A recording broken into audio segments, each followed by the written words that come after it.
Joining me is Ray Gagnon, who's running for the New Hampshire House, and he's in Claremont, Ward 3.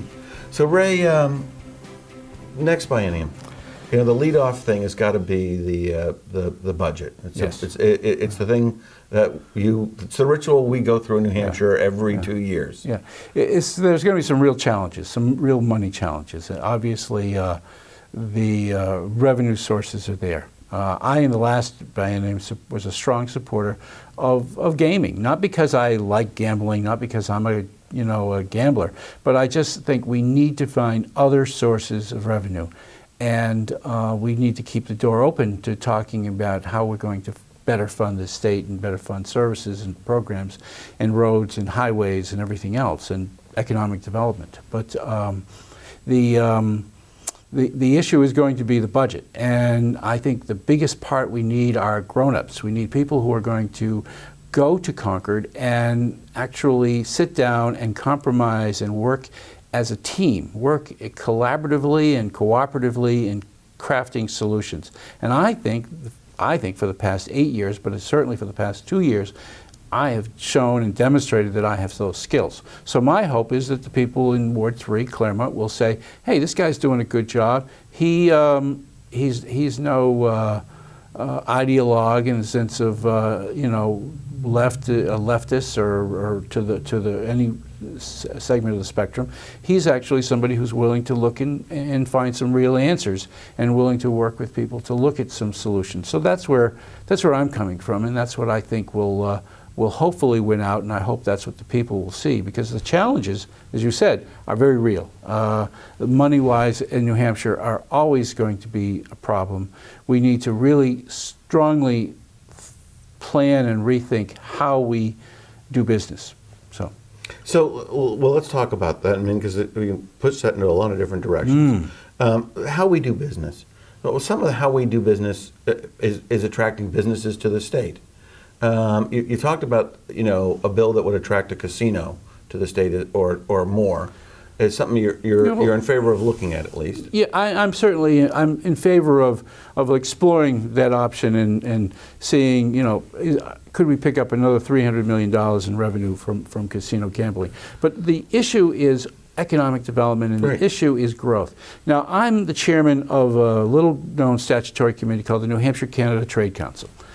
We work very closely with the Department of Resources and Economic Development. They have, in the guise of an excellent young worker named Benoit Lamontagne. Benoit is Franco-American. He's a New Hampshire resident, bilingual, and does an awful lot of work in the North Country for economic development. And naturally, he's looking towards Quebec and Canada.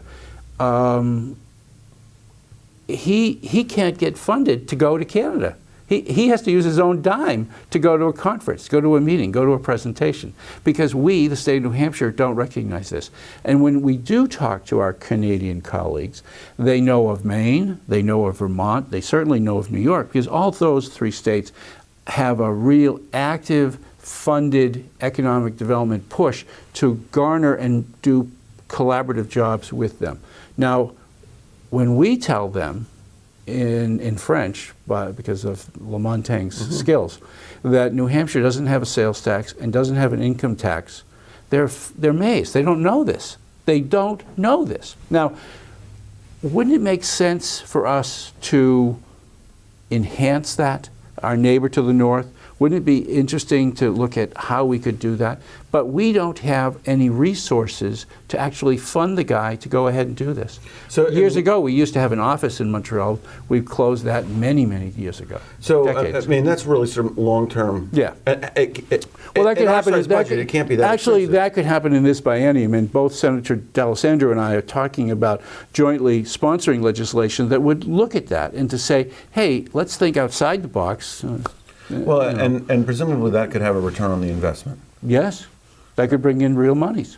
That could bring jobs. That could bring a number of things. A good example here in Claremont is Structural Steel, which is owned by Can-Am Steel out of Canada, it's in the Beauce area near St. George, Quebec, and they provide highly skilled, qualified jobs here in Claremont. Now, that's wonderful. We need to do more of that. So we've got about a minute left. Are there social issues that you think will be on the agenda coming up, or how about the minimum wage? Will that come back? Oh, I believe so, and I think the other issue is going to be right to work, of course. Those are the standard issues that our opponents seem to be focused on. Is that how? And I don't quite understand the right to work. I don't see how the right to work for less is actually a good thing. I don't understand that. I think, working men and women need to be able to organize, and they need to be able to negotiate, and they need to be able to get the best deal. And if you have happy workers, you have a happy plant, you have a happy factory, and you have a happy product. So I think it's a good thing. Well, but in our state, the majority of the people working in our state don't belong to it. No, they don't. No. So, No. well, we're out of time in this segment. We got to stop there.